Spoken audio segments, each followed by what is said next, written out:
Coming up, what does it mean to be a Proud Boy? We're the villains for the left. We're the heroes of the right. Jailed for 22 years for trying to destroy democracy. We won, we won.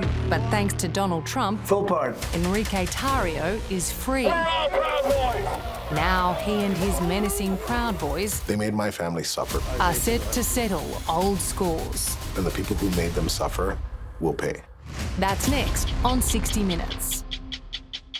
It can't be understated just how momentous January the 6th, 2021 was for American democracy. 2 months earlier, Donald Trump had lost, but claimed he won, the 2020 presidential election. The lie became Trump's mantra, as well as the catalyst for the storming of the US Capitol building. One of the instigators of the violence that day in January was Enrique Tarrio, the leader of the far-right neo-fascist group, the Proud Boys. He ended up being jailed for 22 years for seditious conspiracy. 1,500 others were also sent to prison. But remarkably, now they're all free, beneficiaries of Trump presidential pardons. And armed with their get-out-of-jail cards, Tario and his Proud Boys are not only empowered, they say they're invincible. And a warning, this story contains coarse language. Here, come on, here. Right here. Walk up like this, let's go. It's a surreal and, for many, a deeply unsettling sight. All right, here we go. Are we going this way? Can we go through there? The ringleaders of the January 6, 2021 insurrection, back in Washington, D.C., returning to the scene of the crime. Whose house? Whose house? The last time these men marched on the US Capitol building, it was in anger. Deep circle, breach the line. We need backup. An unbelievable assault on democracy that landed them lengthy sentences behind bars. Leading the pack on their return is Enrique Tarrio, boss of the far-right Proud Boys. Back in the driving seat Is my microphone good? and bristling with defiance. Do you still maintain, in the face of all the evidence that was tendered to the courts, your conviction that you did nothing wrong? I can't regret something that I didn't do.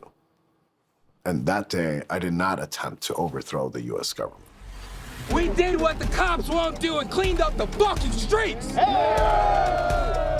Tonight, the resurgence of Enrique Tarrio and his Proud Boys.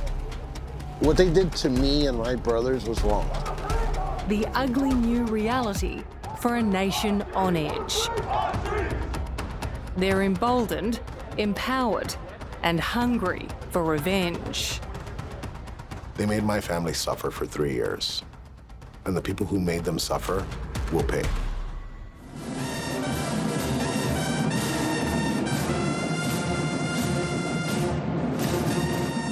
Thank you very much, everybody. Appreciate it. Thank you.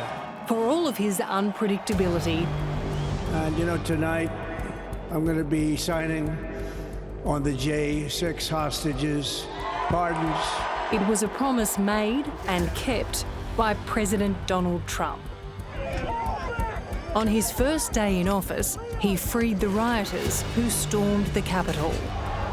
So this is January 6th. These are the hostages. Approximately 1,500 for a pardon. Yes. Full pardon. Proud Boys leader Enrique Tarrio was the highest profile release of all. So how does it feel to be a free man? It feels amazing, but the moment hasn't, I guess, hit me yet. Found guilty of orchestrating the riot, he received the longest sentence, 22 years for seditious conspiracy. USA! USA! USA! USA! Before January the 6th, the Proud Boys were best known for clashes with Antifa and other left-wing groups during the ugly civil unrest of the first Trump presidency.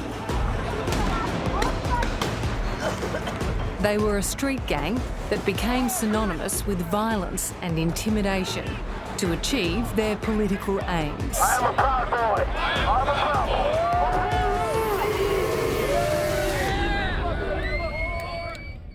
What does it mean to be a Proud Boy? People think that we're a political group. We're not. We're a drinking club first, and we're a fraternity first, and we're a brotherhood first before anything to do with politics. As a matter of fact, with us, the goal is just to make better men, better brothers, better sons, better fathers, better neighbors, better husbands. Extremists, neo-fascists, racists, misogynists, violent thugs. This is how you're perceived in many parts of society. We're the villains for the left, and we're the heroes of the right, and I think both of them are wrong. So when they call us neo-fascists, when they call us white supremacists, when they call us, all those, anything ism or isist, it's retarded, and I think that people are using it for propaganda.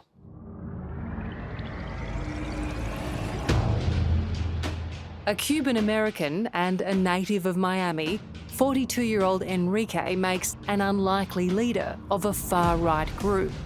He's a shameless self-promoter who plays up to his controversial image. When you talk about being painted as the villain, Yes. you guys do lean in a sense, to the, the black caps and the sunglasses and all the gear. Yeah. I mean, you play a character, don't you? Yeah, do I lean into it? Yes, of course I do. I wouldn't be me if I didn't. Enrique boldly claims his group has 35,000 members in the US and 10,000 overseas, including a chapter in Australia. I think you see threats from across the spectrum. It's a figure that John Lewis insists is overinflated, like much of what the Proud Boys leader says.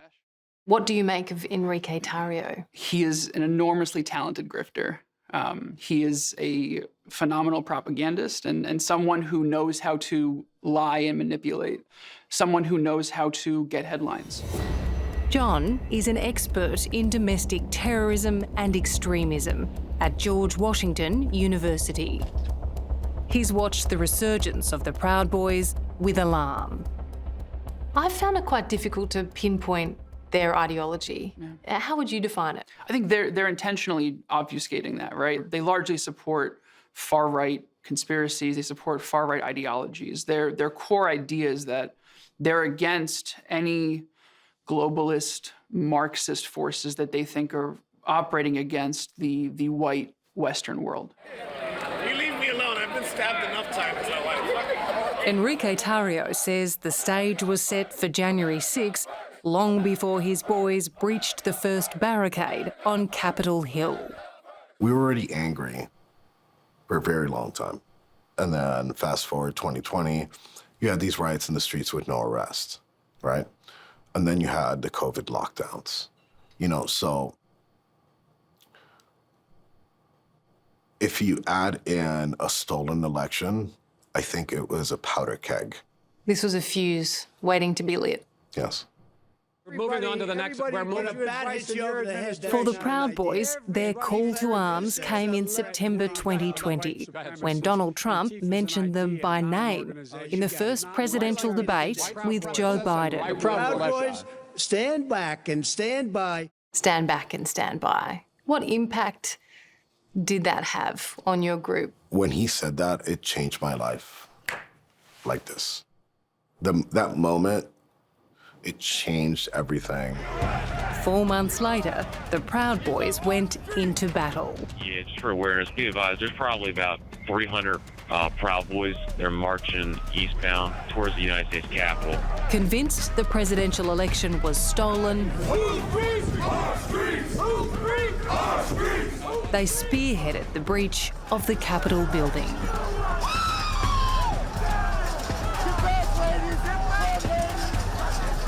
Enrique Tarrio wasn't actually there that day. He'd been arrested 2 days earlier and banned from entering the city.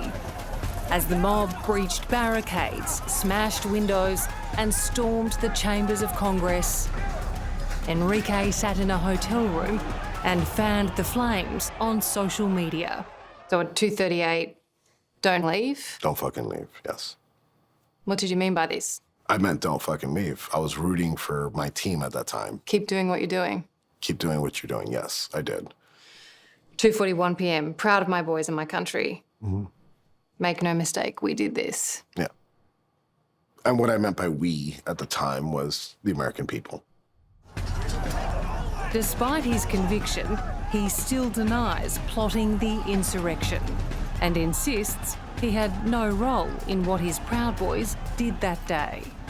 I mean, he is absolutely determined that he had no responsibility for January 6th because he wasn't there on the day. Yeah. What's the reality? Yeah, look, narcissists are very good liars. I mean, the evidence at his trial was very open and shut, that the Proud Boys, led by Enrique Tarrio, conspired to attack the Capitol on January 6th to prevent the peaceful transfer of presidential power.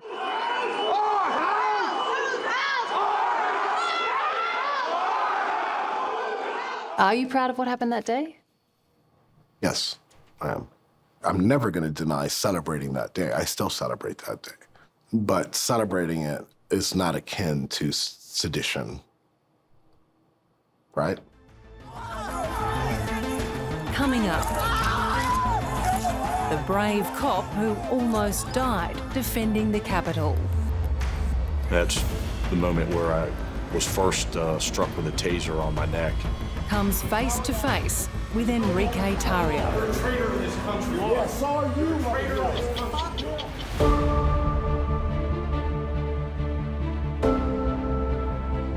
Former DC police officer Michael Fanone was nearly killed by the mob that descended on Washington, DC on January the 6th, 2021. He's become one of the most outspoken critics of Donald Trump and those who stormed the Capitol in his name, making him a sworn enemy of Enrique Tarrio's Proud Boys. I think they're a domestic terrorist organization. How dangerous are they? I mean, when put together in numbers, I think they're incredibly dangerous. Enrique Tarrio tells us the Proud Boys are a men's drinking club. You know, they just want to make better men, stronger men. That's the dumbest shit I've ever heard. They are violent criminals, and they should be in prison. Unfortunately, many of them were released by Donald Trump's pardons.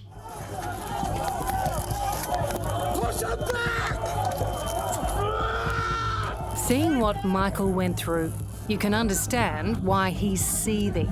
This extraordinary footage was captured by his police body camera as he and his fellow officers tried desperately to hold back the mob. You really couldn't slide a credit card between two people. I got one! Suddenly, he is grabbed in a headlock and dragged down the steps into the crowd.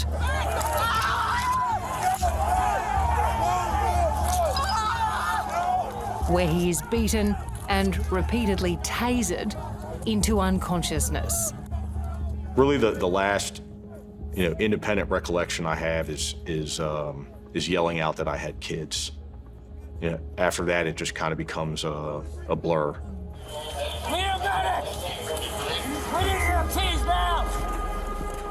What was the physical extent of your injuries? I suffered a traumatic brain injury as well as a heart attack. You nearly died. Correct. Once fated as heroes, in the poisonous, polarised world of American politics, it's Michael and his fellow officers who are now viewed by many as the bad guys. Mike, stay in there, buddy. You had a lot of time to think about this, but you're still angry? I'm outraged, I'm angry, and there's also a strong sense of betrayal. Donald Trump himself referred to us as violent, vicious thugs. It really is, it's a national disgrace. I feel like I went to hell and back to protect them and the people in this room. But too many are now telling me that hell doesn't exist, or that hell actually wasn't that bad. The indifference shown to my colleagues is disgraceful. Michael Fanone's defiance has attracted plenty of enemies and countless threats from extremists like the Proud Boys. I should be one of them. I look like one of them, I talk like one of them, but I'm not. And I stand in opposition to everything that the Proud Boys and Enrique Tarrio stand for. Because of this? Because of this. You know, on January 6th, I was law and order. Enrique Tarrio was a criminal. For all of his defensiveness and denials, while we were in Washington, D.C., Enrique Tarrio showed his true colours. With phone cameras rolling, he paid a visit to a hotel where Michael Fanone and other J6 officers were speaking. We need to defeat MAGA, and we need to make sure that every insurrectionist member of Congress, a member of our government, is ousted and never holds office ever again. What followed was an ugly confrontation in the hotel lobby. You fucking coward. You were a coward that day. You were a coward after. Just go home. Just go home. You're a traitor to this country. Yeah, so are you, motherfucker. You're a fucking traitor. You tracked down some of the police officers who were doing their jobs on January 6th, and they were dragged and some of them very badly beaten almost to death. And you intimidated them. You hurled abuse at them. Why? One of the police officers that were there sat right next to my mother and my wife in court as they sentenced me to 22 years. When I turned around, he laughed. You guys were brave at my sentencing, and you sat there and you laughed when I got 22 fucking years. Now you don't even want to look in my eyes. You fucking coward. You're talking about a man who was tasered, suffered a traumatic brain injury on January 6th while he was doing this job. I'm not talking about what he suffered that day. I'm talking about what they did at my sentencing with my family there. Everything's off the table when you, excuse my language, when you fuck with my family. That's where I draw the line. Little failure. Run from me, motherfucker. Run from me. He's not staying. Oh, you can say that while you're over there, motherfucker. Yeah, I think what was most troubling was that my family was there. And, you know, it takes things, I think, to a different level when somebody fucks with your family. Enrique Tarrio says he's targeting you because you with his family by laughing at his sentencing, laughing at his fiancée and his mother. I didn't even go to his sentencing. You weren't there? Nope. There you go. Yeah, Enrique Tarrio needs to take off those stupid sunglasses, get his fucking sight checked. Coming up... Is there gonna be like a battle between videographers and photographers? A victory lap for the leaders of the January 6 attack. So you came back for retribution? Yes. Revenge? Retribution. Proud Boys boss Enrique Tarrio and the other leading J6s pardoned by President Trump thought this day would never come. Right. Just 2 months ago, they were behind bars serving lengthy sentences. Hands off the fence! Now, they're back at the US Capitol building as free men. Is there gonna be like a battle between videographers and photographers? Because I'm here for it. We want to see a throwdown. No wonder they're savouring the moment and the attention. Whose house? Whose house? Whose house? What's it like to be back with all the boys? I mean, this is a lot better than I expected. Why is that? It's just, it's unreal that, you know, we're here with everybody. There was some energy drain after January 6th on the conservative side, and I think we just brought it back. On the fringes, we came across Richard Barnett, one of the most recognisable faces of the insurrection. Richard, what have you got there? This is a presidential pardon. Not too many people ever get to see one of these. I have one. It feels good. Richard was famously photographed with his feet propped on then Speaker Nancy Pelosi's desk, where he left money for an envelope he stole. I left the quarter on her desk to pay for it, even though the bitch wasn't worth it. And I still mean that. Thank y'all. Closely watched by police, the insurrectionists made something of a lap of honour. Why aren't the terrorists removed? Why aren't the domestic terrorists removed? Amid the screams of their opponents, they held a media conference to announce their next steps. Let me be clear. I'm not talking about violent retribution. I'm talking about something much more powerful. Accountability and the rule of law. Yep, exactly. Ludicrously, in the upside-down world that is America 2025, those convicted of plotting the assault on the Capitol now feel empowered to head to the courts. So you came back for retribution? Yes. Revenge? Retribution. And what does that look like? It means these people that did this to us need to be investigated. And I believe if they are investigated, there will be a crime found. And if there's a crime found, I can next to guarantee you there will be convictions. So you're suing the Department of Justice?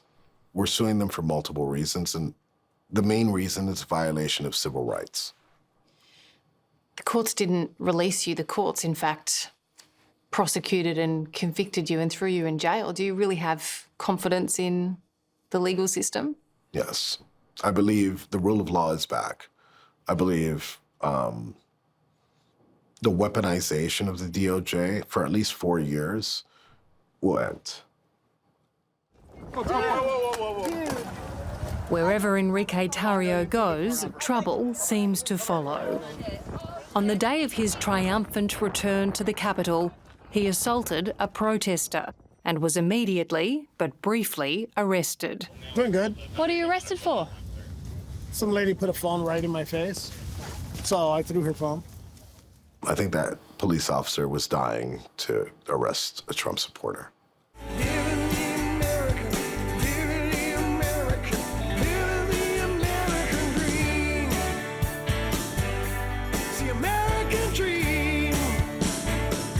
You are a patriot. Thank you so much. Thank you. As controversial as he is, to the MAGA faithful gathered in Washington, Enrique has become a hero. Bye. Thank you. And like all who were convicted over the January 6 riot, many of whom pled guilty to their crimes, he knows he has the full support of the White House. It's extraordinary. I think it's a sign of where we're at as a country and as a society, right? We have increasingly accepted what 10, 15 years ago would have been fringe extremist beliefs. For domestic terrorism expert John Lewis, the release of the J6s puts US democracy on ever more shaky ground. Now they've been pardoned, in most cases, charges dropped, released from jail. What message does that send? It emboldens them, right? It tells them that the next time that you want to attack a Capitol, that you will not face any consequences for it. It tells them that the next time that you want to go offline and engage in violence, that we will have your back, that we will support you. And I think that tells them that they can do whatever they want at this point.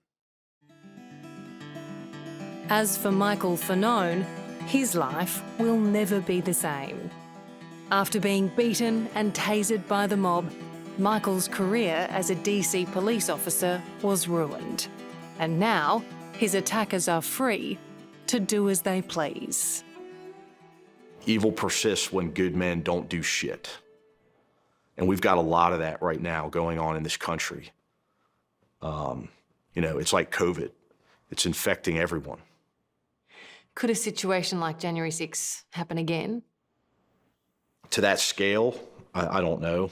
But violence is an inevitable reality. It's not about could it happen or would it happen. It will happen. There's no doubt Enrique Tarrio is enjoying his newfound freedom and fame. To some, he's a patriot. To others, he's a dangerous man with a warped ideology. And you get the feeling that he's quite happy to be both. We've spent a few days with you now. Yes. You seem to be hated and adored in equal measure. What is Hero villain. Yeah. Right. Hero villain. What is it like to be Enrique Tarrio? Feels good, man. You know, God has given me a bullhorn, and I intend to use it. I intend to use it to promote my values. I intend to use it to promote my people. And I intend to use it, more importantly, to make changes. And I think I'm going to use this bullhorn, and, you know, maybe one day you see Congressman Enrique Tarrio. Is that a threat or a promise? It might be both. Hello, I'm Amelia Adams. Thanks for watching 60 Minutes Australia. Subscribe to our channel now for brand new stories and exclusive clips every week. And don't miss out on our extra minute segments and full episodes of 60 Minutes on 9now.com.au and the 9Now app.